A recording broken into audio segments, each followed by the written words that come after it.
வணக்கம். இன்றைக்கி நம்ம பார்க்க போகிறது சாட்.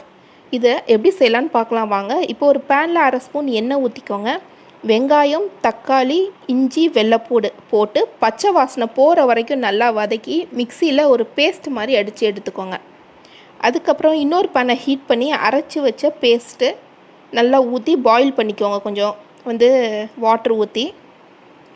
அதுக்கப்புறம் பச்சை பட்டாணியை ஓவர் நைட்டை ஊற வச்சு அடுத்த நாள் 4லேருந்து 5 விசில் வரைக்கும் அவிச்சு எடுத்திருக்கோம். இது கூட ஒரே ஒரு பொட்டேட்டோவையும் அவிச்சு மேஷ் பண்ணி எடுத்திருக்கோம். நல்லா மசிச்சு எடுத்துக்கோங்க. அப்படின்னா தான் இந்த கிரேவி நல்லா திக்காக வரும். நீங்கள் பட்டாணி மட்டும் போட்டு செஞ்சீங்க அப்படின்னா அந்த கிரேவி கொஞ்சம் தண்ணியாக இருக்கிற மாதிரி இருக்கும். அதனால தான் நம்ம பொட்டேட்டோ சேர்க்குறோம். சேர்த்து அது நல்லா பாயில் ஆகணும்.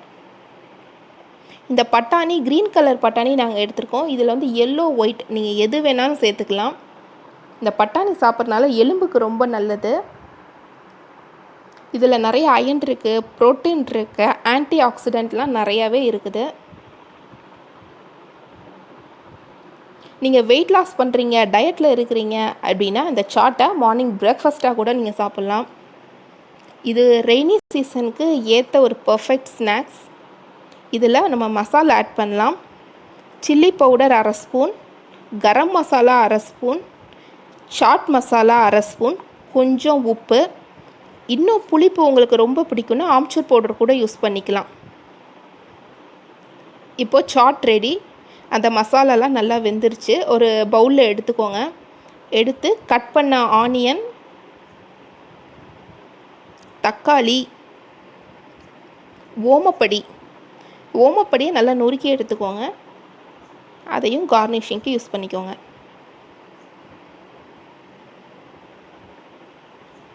வேக வச்ச வேர்க்கடலையாக இருந்தாலும் பரவாயில்ல, இல்லை வறுத்த வேர்க்கடலையாக இருந்தாலும் ஓகே.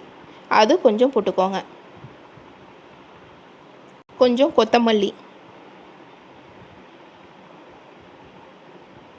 இந்த சாட்டை நீங்கள் லெமன் கூட சர்வ் பண்ணிங்க, ரொம்பவே நல்லாயிருக்கும்.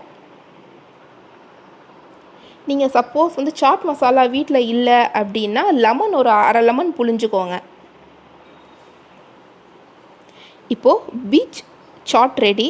நீங்கள் உங்கள் வீட்லேயும் ட்ரை பண்ணி பார்த்துட்டு இந்த ரெசிபி எப்படி இருக்குன்னு எங்களுக்கு ஃபீட்பேக் சொல்லுங்கள்.